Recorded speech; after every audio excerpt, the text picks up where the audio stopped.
Hello students, let's start today's class, acid, bases and salts. We'll continue with the same chapter, acids, bases and salt. In the previous class, we have already studied about the properties of acids, properties of bases, then what do all acids have in common, then what do all bases have in common, then regarding the pH scale, pH color chart, how to find out the pH value, right? Now today in this class, let us first study how to find out the pH of a given solution using the pH color chart, right? Okay, for this we'll perform an activity. See here, what we are going to take, we will take different test tubes, right?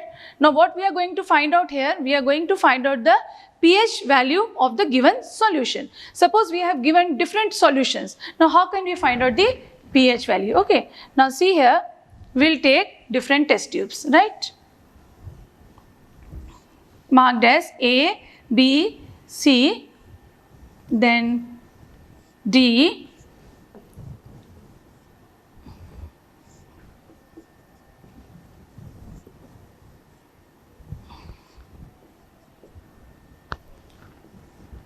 and one more test tube. Okay. Now what we are going to do? Now what we are going to do? We will take the given solution into this test tubes. हमें अलग अलग solution दिया गया है, अभी हमें इसकी pH value find out करनी है, ठीक है? तो हम लोग क्या करेंगे, जो solution हमें दिया गया है वो solution को हम लोग इस test tubes में डाल देंगे, ठीक है? अब हमें find out करना है ये solution का pH value, right? The hydrogen ion concentration. Now to find out the pH value, हम कौन सा indicator use करेंगे? We will use the universal indicator. हम इसमें यूनिवर्सल इंडिकेटर यूज करेंगे.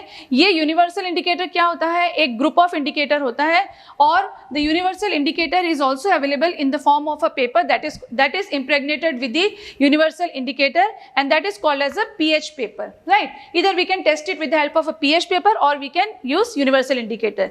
अब हम क्या करेंगे, यहाँ देखो टेस्ट ट्यूब ए है, इसमें हम सब में हम अपनी सॉल्यूशन डाल देंगे. इसमें एक सॉल्यूशन दिया है, इसमें बी, ये सब अननोन सॉल्यूशन है. हमें इसकी पीएच वैल्यू फाइंड आउट करनी है और बताना है कि ये गिवन सॉल्यूशन जो है कौन सा एसिडिक है, कौन सा बेसिक है, कौन सा कितना ज़्यादा एसिडिक है और कौन सा कितना ज़्यादा बेसिक है, या कौन सा सॉल्यूशन हमारा न्यूट्रल है, ठीक है? तो हमने क्या किया, ये सारे टेस्ट ट्यूब में हमने सॉल्यूशन को ले लिया. अब हम क्या करेंगे, यूनिवर्सल इंडिकेटर ले आएंगे और यूनिवर्सल इंडिकेटर को, ये टेस्ट ट्यूब को हम एक टेस्ट ट्यूब स्टैंड में होल्ड करेंगे, ठीक है? उसके बाद हम क्या करेंगे, यूनिवर्सल इंडिकेटर ले आएंगे और ड्रॉपर की सहायता से हम जो है इसमें जो है यूनिवर्सल इंडिकेटर को एक एक करके ड्रॉप करके इसमें will put the universal indicator into this test tubes. अब क्या होगा, सारे टेस्ट ट्यूब्स में जो है वो कलर की चेंजेस हो जाएगी. फॉर एग्जांपल जब टेस्ट ट्यूब ए में अगर हम लोग कलर देख रहे हैं तो वो एकदम रेड कलर का आ रहा है, ठीक है? टेस्ट ट्यूब ए का जो कलर है वो एकदम रेड कलर में है. Then test tube A B जो है वो नियर अबाउट एक ऑरेंज कलर का आ रहा है और उसके बाद टेस्ट ट्यूब सी जो है वो येलो कलर, डी जो है ग्रीन कलर शो कर रहा है. मतलब जब हमने इसमें यूनिवर्सल इंडिकेटर डाला तो ये कलर चेंजेस हो गए. और फिर ई जो है एक ब्लूइश ग्रीन टाइप का कलर आया इसमें, ब्लूइश ग्रीन, ठीक है? फिर एफ में सपोज आ गया, इसमें ब्लू कलर आ गया. और जो हमारा ये टेस्ट ट्यूब था विच वॉज लेबल्ड एज जी, इसमें डार्क ब्लू या एक वॉयलेट टाइप का कलर, ठीक है? कलर चेंज जो था वो एक डार्क ब्लू और वॉयलेट टाइप का कलर आ गया. तो अभी ये सारे टेस्ट ट्यूब्स में अगर हमें एसिड और बेस टेस्ट करना था तो लिटमस सॉल्यूशन से हमने क्या किया था, एसिड एक रेड और ब्लू कलर में ही खाली कन्वर्ट हो रहा था, लेकिन यहाँ वैरायटीज ऑफ कलर्स हमें मिल गए हैं. तो अब हम क्या करेंगे, ये जो कलर हमें मिला है इस कलर से को हम लोग जो है पीएच कलर चार्ट से मैच करवाएंगे, ठीक है? ये कलर को हम लोग किससे मैच करवाएंगे, पीएच कलर चार्ट से मैच करवाएंगे. अब पीएच कलर चार्ट आप अपने स्क्रीन पे देख सकते हैं, पीएच कलर चार्ट. अब इस कलर चार्ट में आप देखिए कि कलर के साथ साथ एक नंबर भी दिया हुआ है. जैसे कि जो एकदम डार्क रेड आपको दिखाई दे रहा है उसमें जो है 0, उसमें वैल्यू जो है 0 दे रखी है. और एकदम ग्रीन, डार्क ग्रीन जो है उसमें आप देखिए वैल्यू 7 की दी हुई है. तो ये जो 0 है वो पीएच वैल्यू है और जो 7 दे रखा है वहाँ वो भी एक पीएच वैल्यू है. और फिर आप डार्क ब्लू या वॉयलेट एक्सट्रीम ब्लू में चले जाइए एक्सट्रीम कॉर्नर में आपको दिखाई दे रहा है डार्क ब्लू कलर और वहां पीएच वैल्यू दी गई है 14। तो वो हिसाब से हम लोग जो है वो कलर से मैच करवा के हम लोग जो है पीएच वैल्यू इसमें लिखेंगे। तो जैसे कि अगर हमारा सॉल्यूशन एकदम रेड है तो इसका पीएच वैल्यू जो है पीएच वैल्यू 0 हो गया। अभी ऑरेंज टाइप का कलर आ रहा है तो इसका मतलब क्या है, रेड जो है ज्यादा एसिडिक है, उसके बाद ये टेस्ट ट्यूब में ऑरेंज कलर आ रहा है, इसका मतलब क्या है, इसकी पीएच वैल्यू आप उसमें मैच करवा के देख सकते हैं पीएच कलर चार्ट में। नियर अबाउट इसकी पीएच वैल्यू आ रही है 4, इसकी पीएच वैल्यू आ रही है आपकी नियर अबाउट एक 5। ये जो डी है इसका कलर क्या था, ग्रीन कलर था, इसकी पीएच वैल्यू क्या है, इसकी पीएच वैल्यू जो हमने चेक किया तो it is 7, pH is equal to 9, pH is equal to 11 and pH value is equal to 14। तो यहाँ आप देख सकते हो कि अलग अलग कलर पे pH वैल्यू जो है वेरी कर रहा है। और pH वैल्यू हम लोग कहाँ से चेक कर रहे हैं, कहाँ से मैच करवा रहे हैं, हम लोग जो है pH कलर चार्ट से हम लोग ये सारी pH वैल्यू चेक कर रहे हैं। तो इस तरह से हम लोग को अगर कोई भी सॉल्यूशन दिया गया है और उसकी pH वैल्यू फाइंड आउट करना है तो पहले हम उसे टेस्ट ट्यूब में लेंगे सॉल्यूशन को, फिर हम उसमें जो है यूनिवर्सल इंडिकेटर ऐड करेंगे।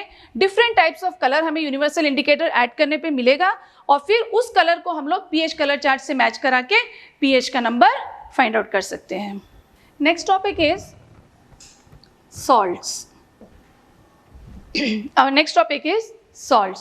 See here, salts are the compound which are formed by the replacement of the H plus ion of the acid by a metal. Replacement of H plus ion by a metal. That a substance which is formed by the replacement of H plus ion by a metal, it is called as a salt. Now let's see. For example, HCl, hydrochloric acid, combined with NaOH, a base, will give. See here, now this acid, when it is mixed with water, it will form H plus and Cl minus ion. उसी तरह जब sodium hydroxide को हम पानी में मिलाएंगे तो ये भी बनाएगा Na प्लस और OH माइनस आयन्स। ठीक है, अब HCl और NaOH आपस में कंबाइन होगा तो यहाँ देखो H प्लस OH माइनस ये दोनों आपस में मिलके जो है वाटर बना रहे हैं और Na प्लस और Cl माइनस ये जो है हमारा सॉल्ट है, NaCl जो है वो हमारा सॉल्ट है। ठीक है, तो एक सॉल्ट जो होता है, एक सॉल्ट जो है वो आयोनिक कंपाउंड है। A salt is a ionic compound. When salt is mixed with the water it forms cations and anions, right. तो एक सॉल्ट वो होता है जिसके पास एक पॉजिटिव आयन होता है कैटायन और उसके पास एक नेगेटिव आयन भी होता है, एक नेगेटिव आयन होता है जिसको कि हम लोग बोलते हैं एनायन। ठीक है, तो ये एक आयोनिक कंपाउंड है। अब मैं बोल रही हूँ कि एक सॉल्ट वो होता है जिसके पास एक कैटायन होता है और एक एनायन होता है। तो अब आप यहाँ पर आ जाइए, ये देखिए HCl। ठीक है, अब HCl जब पानी में HCl को जब हम लोग घोलते हैं तो इसमें डिजॉल्व होता है जब, तो इसके पास क्या है, एक H प्लस आयन है और एक Cl माइनस आयन है, एक कैटायन है और एक एनायन है। NaOH के पास भी एक कैटायन है और एक एनायन है। तो मैं तो बोल रही हूँ कि NaCl सॉल्ट है लेकिन ये एसिड और बेस है, तो इसके पास भी कैटायन है, इसके पास भी एनायन है। तो इसमें डिफरेंस क्या हुआ, डिफरेंस ये है कि एक सॉल्ट वो होता है जिसके पास एक कैटायन ऐसा हो जो H प्लस ना हो और एक एनायन ऐसा हो जो OH माइनस ना हो, वही हमारा सॉल्ट होता है।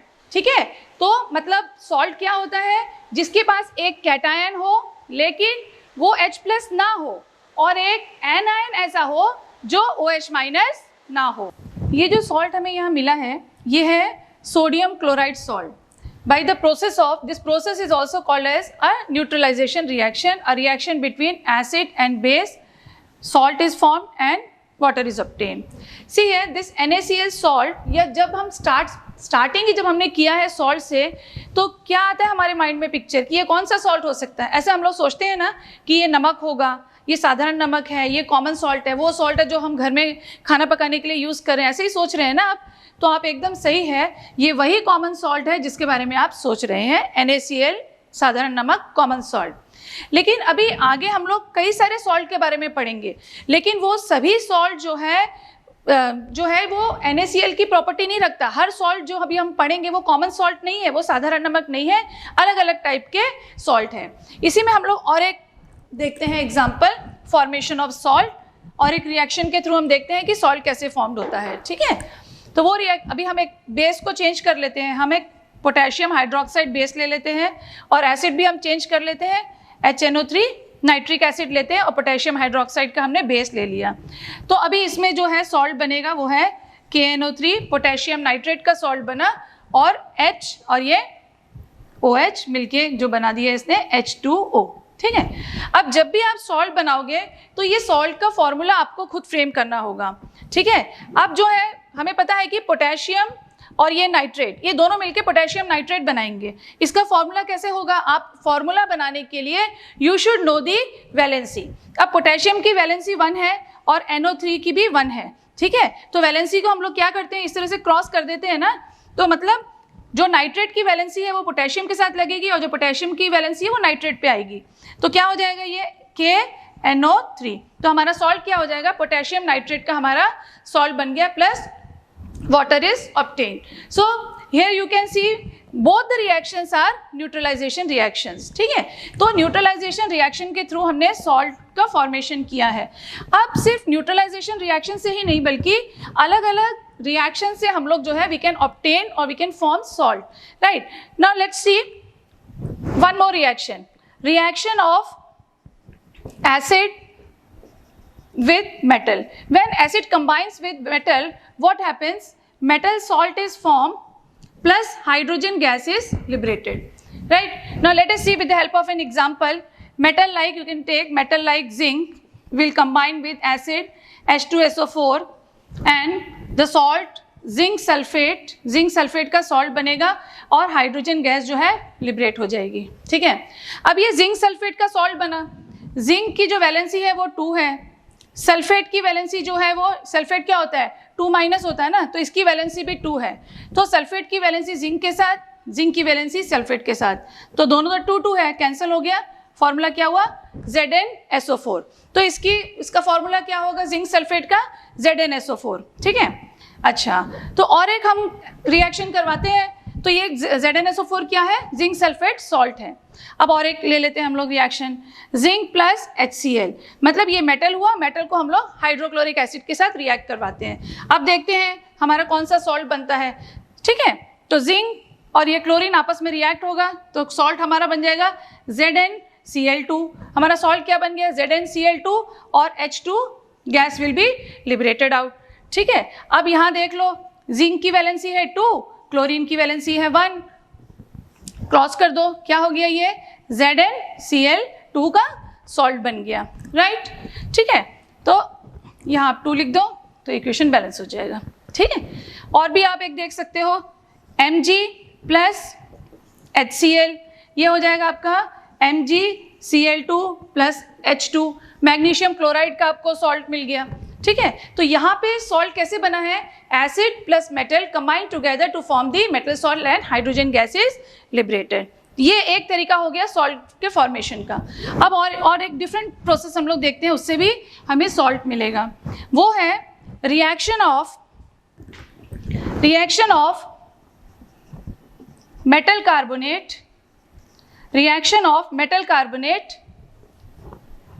With N acid. ठीक है, जब मेटल का कार्बोनेट एसिड के साथ रिएक्ट करेगा, कोई एक मेटल कार्बोनेट हम लोग ले लेते हैं Na2CO3। ठीक है, ये मेटल का कार्बोनेट है, सोडियम कार्बोनेट। मेटल कार्बोनेट जब एसिड के साथ रिएक्ट करेगा तो हमें प्रोडक्ट मिलेगा salt plus H2O and CO2 gas will B liberated, ये हमें सॉल्ट मिलेगा यहाँ। ठीक है, तो अभी हम देखते हैं Na2CO3, इसको हम लोग रिएक्ट करवाते हैं H2SO4 के साथ। ठीक है, तो ये हो गया। अब इस रिएक्शन में देखते हैं प्रोडक्ट क्या होगा, Na2SO4, सोडियम सल्फेट का इसमें सॉल्ट बनेगा। ठीक है, और जो है H2O water plus CO2 gas will B liberated. ठीक है, तो ये हमारा सॉल्ट सोडियम सल्फेट का सॉल्ट बन गया। इसी जगह हम लोग सोडियम हाइड्रोजन कार्बोनेट भी ले सकते हैं। अगर सोडियम हाइड्रोजन कार्बोनेट को हम लोग कोई एसिड के साथ रिएक्शन करवाते हैं तो हमारा प्रोडक्ट क्या हो जाता है, सोडियम क्लोराइड का हमें सॉल्ट मिलेगा, ठीक है, plus as usual water and carbon dioxide gas will be released, ठीक है। तो ये हो गया how the salt is formed by the reaction of metal carbonate and acid. Okay, next let's see, now the salt can also be formed by the reaction between a metal and a base, right? But all metal do not react with the base to form the salt. Now here in this case Na2ZnO2, sodium zincate salt will be formed and hydrogen gas will be released. So the salt is also formed by the combination between a base and a metal. So this was regarding how the salts are formed. Now let's come to the family of salt, right? Now let's come to the family of salt. See here, the salt has been classified based on the acid from which it is obtained or based on the bases from which it is obtained, right? So first we will discuss family based on acid from which it is obtain, किस acid से वो salt बना है उसके हिसाब से उसकी family बनी है, प्लस एक सॉल्ट जो है वो किस बेस से ऑब्टेन किया गया है उसके हिसाब से भी उसकी फैमिली है। तो अभी बेस्ड ऑन द एसिड में फैमिली है chlorides, salt of chlorides, then है नाइट्रेट्स, सल्फेट्स एंड कार्बोनेट्स, ठीक है। अच्छा, अगर हमें क्लोराइड का सॉल्ट बनाना है तो हम रिएक्शन किससे करवाएंगे? हाइड्रोक्लोरिक एसिड के साथ, ठीक है, हाइड्रोजन क्लोराइड के साथ हम लोग रिएक्शन करवाएंगे। या हम बेस कुछ भी ले सकते हैं, हम बेस ले लेते हैं, यहाँ सोडियम हाइड्रोक्साइड का बेस ले लेते हैं, ठीक है, न्यूट्रलाइजेशन रिएक्शन होगा। तो अब हमारा सॉल्ट क्या बना? NaCl प्लस H2O, है ना, सॉल्ट हमारा क्या बन गया? NaCl plus H2O। अब और एक हम लोग रिएक्शन करवाते हैं। अब हमारा ये जो है एसिड हमारा सेम होगा, HCl, बेस हम चेंज कर देते हैं KOH। अब हमारा प्रोडक्ट क्या हो गया? KCl प्लस H2O, ठीक है। तो अब क्या बन गया? ये हो गया पोटेशियम क्लोराइड का सॉल्ट, ये है सोडियम क्लोराइड का सॉल्ट। अब ये दोनों सॉल्ट में देखो जो नेगेटिव आयन एनायन जो है दोनों में सेम है, दोनों में क्या है? सेम एनायन है, ठीक है। तो ये हो गया हमारा क्लोराइड का सॉल्ट। अब देखते हैं नाइट्रेट। अब नाइट्रेट के सॉल्ट के लिए हम रिएक्शन करवाएंगे HNO3 के साथ, ठीक है। आप ले लो यहाँ बेस, NaOH बेस ले लिया हमने, तो हमारा प्रोडक्ट क्या हो जाएगा? NaNO3, ठीक है, NaNO3 का सॉल्ट हो गया और प्लस H2O, सोडियम नाइट्रेट हमारा सॉल्ट हो गया, ठीक है। तो ये हमारा नाइट्रेट सॉल्ट हो गया, सोडियम नाइट्रेट। और एक रिएक्शन हम देखते हैं, फिर हम एक नाइट्रिक एसिड के साथ दोबारा रिएक्शन कराते हैं, बेस चेंज कर देंगे, बेस हो गया हमारा KOH, ठीक है। अब हम इसकी रिएक्शन करवाएंगे, अब प्रोडक्ट क्या होगा यहाँ पे? KNO3 हो जाएगा, KNO3 यानी कि potassium nitrate and H2O water will be released, right? Just see here, now in these two cases, just you see here, nitrates, negative ions are same. Here also you can see the anions are same, here also anions are same, because this classification is based on the acids from which the salt is obtained, right? Now let's see, the another one is the sulfates, salts of sulfates. In that we will react the base with sulfuric acid. We can take the base NaOH, okay. Now Na2SO4, why Na2? Because the valency of sulfate is 2, it is SO4 2 minus, right? Na2SO4 plus H2O, ठीक है। अब फिर और एक example हम देख लेते हैं, सल्फेट की सॉल्ट के लिए रिएक्शन करवाते हैं हम KOH के साथ, ठीक है, पोटेशियम हाइड्रोक्साइड के साथ। अब हमारा सॉल्ट क्या बन गया? K2SO4 प्लस H2O हमारा सॉल्ट बन गया, है ना। अब ये फिर यहाँ K2 आ गया, पोटेशियम की वैलेंसी है 1 और सल्फेट क्या होता है? SO4 2 माइनस होता है, इसकी वैलेंसी है 2, क्रॉस कर दो आप इसे तो क्या बन जाता है? K2SO4। तो इस तरह से हम लोग को फॉर्मूला फ्रेम करना है। ये किस तरह से फॉर्मूला बनेगा हमने पढ़ा है ना, क्लास 9th में आप सबने पढ़ा है कि केमिकल फॉर्मूला हम किस प्रकार से बना रहे हैं। केमिकल फॉर्मूला बनाने के लिए हमें कोई भी एलिमेंट की उसका वैलेंसी जानना हमें बहुत ज़रूरी है। Next is carbonate, salts of carbonate. ठीक है, इसे कार्बोनेट के सॉल्ट बनाने के लिए हम रिएक्शन करवाएंगे कार्बोनिक एसिड के साथ, H2CO3। कार्बोनिक एसिड के साथ हम रिएक्शन करवाएंगे। बेस ले लो आप NaOH। ठीक है, अब when this base combine with carbonic acid, then what will be the product? A salt will be formed, positive ion, negative ions, Na2CO3 plus H2O. See here again this formula, valency of sodium is 1, valency of carbonate is how much? It is 2, CO3 2 minus है, ये cross कर दो, आपको formula मिल गया Na2CO3। ठीक है, तो ये एक हमारा सॉल्ट बना, सोडियम कार्बोनेट का एक सॉल्ट बन गया। ठीक है, अच्छा यहाँ पर भी आप देख लो नेगेटिव आयन सेम है सल्फेट सॉल्ट में। अब यहाँ पे और एक रिएक्शन हम लोग करवा देते हैं कार्बोनिक एसिड CO3 के साथ, और एक रिएक्शन करवाते हैं हम लोग, बेस चेंज कर लेते हैं, KOH का बेस हो गया। ठीक है, तो अब क्या हो जाएगा हमारा प्रोडक्ट, ये पोटेशियम और ये कार्बोनिक एसिड कार्बोनेट कंबाइन होगा तो बन गया हमारा K2CO3। K2 इसीलिए क्योंकि CO3 की वैलेंसी 2 है और पोटेशियम की वैलेंसी 1 है, plus water will be release. Again you can see here negative ions are common here. ठीक है, एन आयन इसमें कॉमन है, तो ये सोडियम कार्बोनेट का सॉल्ट बन गया, ये पोटेशियम कार्बोनेट का सॉल्ट बन गया, ये सोडियम सल्फेट है, ये पोटेशियम सल्फेट है। ठीक है, तो ये एक फैमिली ऑफ सॉल्ट हुआ which is based on the presence of acid from which it is obtained. Now let's see another family based on the base from which the salt is obtained. ठीक है, next classification हम देखते हैं base के हिसाब से classification क्या होगा। अब बेस के हिसाब से अगर हम क्लासिफिकेशन देखते हैं तो हमारे पास है सोडियम सॉल्ट्स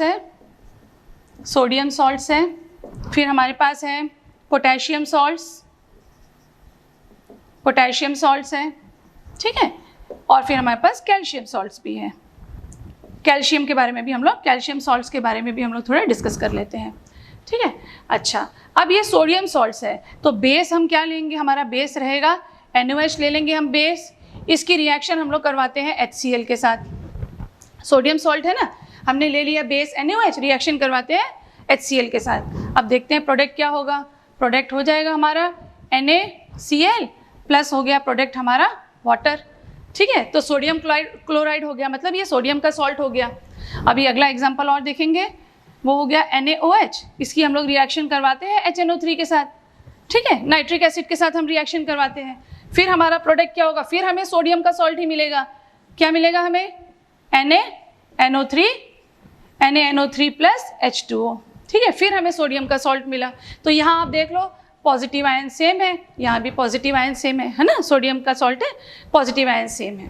फिर आ जाइए अभी पोटेशियम सॉल्ट में आ जाते हैं। तो अभी हम ये बेस की जगह अब हम बेस ले लेते हैं, पोटेशियम हाइड्रोक्साइड का बेस लेते हैं, उसे हम एसिड के साथ रिएक्ट करवाएंगे। ठीक है, अब देखो यहाँ हमारा प्रोडक्ट क्या आ जाता है, प्रोडक्ट आ जाएगा potassium chloride, KCl potassium chloride का सॉल्ट बन गया और H2O water is obtain. Right, now again potassium hydroxide, potassium का सॉल्ट है ना, इसलिए हम लोग अभी बेस सेम बेस यूज़ कर रहे हैं और यहाँ हम लोग एसिड को चेंज कर देते हैं। एसिड हमने चेंज कर दिया, HNO3 ले लिया, नाइट्रिक एसिड। अब प्रोडक्ट देखते हैं क्या हो गया। अब हो गया product KNO3 potassium nitrate plus H2O। ठीक है, अब बन गया हमारा प्रोडक्ट, क्या बन गया, potassium nitrate plus water is obtain. तो अभी यहाँ देख लो पॉजिटिव आयन कैटायन सेम है, यहाँ भी Na प्लस है, K प्लस है, ये भी K प्लस है। ठीक है, तो यहाँ आप देख सकते हो, यहाँ देख लीजिए आप लोग, it is same, right? Now similarly for calcium salts also, based on the basis, let's see how the calcium salts are formed. In this what we have to do, हम इसकी रिएक्शन करवाएंगे एसिड की calcium hydroxide के साथ। ठीक है, acid की reaction करवाएंगे कैल्शियम हाइड्रोक्साइड के साथ। तो पहले हम करेंगे HCl के साथ रिएक्ट करवाते हैं इसे, तो हमारा कंपाउंड क्या बन जाएगा, CaCl2। कैल्शियम की वैलेंसी 2 है, क्लोरीन की वैलेंसी 1 है, कैल्शियम की वैलेंसी 2, क्लोरीन की वैलेंसी 1, क्रॉस कर दो इसे। ठीक है, तो ये बन गया आपका CaCl2। ठीक है, ये बन गया और हो गया यहाँ पे वाटर इज ऑब्टेन। तो सॉल्ट हमें क्या मिला, सॉल्ट कैल्शियम क्लोराइड, कैल्शियम का सॉल्ट मिला है। ठीक है, अब हम फिर और एक कैल्शियम का सॉल्ट ऑब्टेन करते हैं, कैल्शियम हाइड्रोक्साइड, जो कि हमारा बेस है। इसे हम रिएक्शन करवाते हैं एक एसिड के साथ, एसिड का नाम है नाइट्रिक एसिड। अब देखते हैं कि हमें किस प्रकार का प्रोडक्ट मिल रहा है। अब हमें जो प्रोडक्ट मिलेगा वो होगा calcium CaNO3 whole twice. Calcium nitrate का हमें सॉल्ट मिला plus water is obtain, right. ठीक है, तो अभी हमें यहाँ क्या मिल गया, कैल्शियम नाइट्रेट का salt and water is release. So here we have seen the family of salt based on the acid from which the salt is obtained, and also other family that is based on the bases from which the salt is formed, right. So we have seen the family of salt. Now next is the salt which is formed. The salt may be a neutral salt, right, or it may be a acidic salt, or it may be a basic salt, right. A salt may be a neutral salt, or it may be an acidic salt, or it may be a basic salt. Now let's see what is a neutral salt. ठीक है, now see here, a neutral salt is formed when a strong acid combines with a strong base. When a strong acid combines with a strong base, we get a neutral salt, right. Now strong acid HCl plus a strong base NaOH, right. Now what is the product form? Sodium chloride NaCl plus H2O, ठीक है। तो NaCl जो है, जो NaCl हमें मिला है, ये किसकी कॉम्बिनेशन से मिला है, एक स्ट्रॉन्ग एसिड और एक स्ट्रॉन्ग बेस की कॉम्बिनेशन से हमें सोडियम क्लोराइड का सॉल्ट मिला है। तो ये सॉल्ट जो है हमारा NaCl का जो सॉल्ट है, ये सॉल्ट क्या होगा, हमारा न्यूट्रल सॉल्ट होगा। क्या होगा ये, न्यूट्रल सॉल्ट। अगर न्यूट्रल सॉल्ट है तो इसकी pH वैल्यू कितनी होनी चाहिए, equal to 7, am I right. pH value इसकी 7 होनी चाहिए, ठीक है, इसकी pH वैल्यू 7 होगी। नेक्स्ट और एक हम देख लेते हैं कि एसिडिक सॉल्ट क्या होता है। एसिडिक सॉल्ट फॉर्म होता है when a strong acid combines with a weak base, ठीक है। जब एक स्ट्रॉन्ग एसिड एक वीक बेस के साथ कंबाइन होता है, तब हमारा जो सॉल्ट फॉर्म होता है उसका नेचर जो है एसिडिक होता है। अभी यहाँ देखो, स्ट्रॉन्ग एसिड जैसे कि आप ले लो, हाइड्रोक्लोरिक एसिड हमारा स्ट्रॉन्ग एसिड हो गया, वीक बेस हमारा अमोनियम हाइड्रोक्साइड NH4OH, ठीक है। पढ़ा था हमने एसिड बेसिस में कि वीक बेस क्या होता है, which do not dissociate completely and produce less hydroxyl ion, वो होता है ना वीक बेस। तो अमोनियम हाइड्रोक्साइड जो है हमारा वीक बेस है। तो अब ये दोनों एसिड और बेस के बीच में रिएक्शन होगा, तो अब हमारा प्रोडक्ट क्या होगा, NH4Cl ammonium chloride plus acid और बेस के बीच में रिएक्शन है, plus water will B obtained. Ammonium chloride plus water will be obtained. Now this ammonium chloride, the salt which is obtained, will be acidic in nature. This salt will be acidic in nature. Now what will happen to its pH value? If it is acidic in nature, then its pH will be obviously less than 7. Then its pH value will be less than 7. Another example we can take, how the basic salts are formed. See here, the basic salts are formed by the reaction between a weak acid plus a strong base. Weak acid और strong base की combination से जो है हमारा basic salt बनता है, ठीक है। अब weak acid में हम ले सकते हैं CH3COOH, acetic acid जो हो गया वो हमारा weak acid है, और strong base में हम ले लेते हैं सोडियम हाइड्रोक्साइड, हमारा जो है वो स्ट्रॉन्ग बेस है, ठीक है। अब ये दोनों की कॉम्बिनेशन से जो प्रोडक्ट बनेगा वो हमारा क्या होगा, एक बेसिक सॉल्ट होगा, ठीक है। अब इन दोनों की कॉम्बिनेशन से जो सॉल्ट बनने वाला है, अब इसमें सॉल्ट क्या बनेगा, ये नेगेटिव आयन, ये positive ion, CH3COO Na sodium acetate और वाटर विल बी ऑब्टेन्ड। तो सोडियम एसीटेट का जो सॉल्ट हमें मिला है, ये सॉल्ट का नेचर क्या होगा, this will be basic in nature, this will be basic in nature and it will be a basic salt. ये कौन सा सॉल्ट होगा, ये एक बेसिक सॉल्ट होगा। अगर ये एक बेसिक सॉल्ट है तो इसका pH वैल्यू क्या होगा, the pH value will be obviously greater than 7. इसकी pH value क्या होगी? Greater than 7 होगी. So children, this was regarding the types of salt, that is the salt may be, it may be a neutral salt, acidic salt, or it may be a basic salt, and we have discussed how these different types of salts are formed. And in this class we have also discussed about the family of salt, then how the salts are formed, and how we can test the pH value of the given solution by matching its color with the pH color chart. So children, we have this much in today's class, and we'll continue in the next class. Thank you.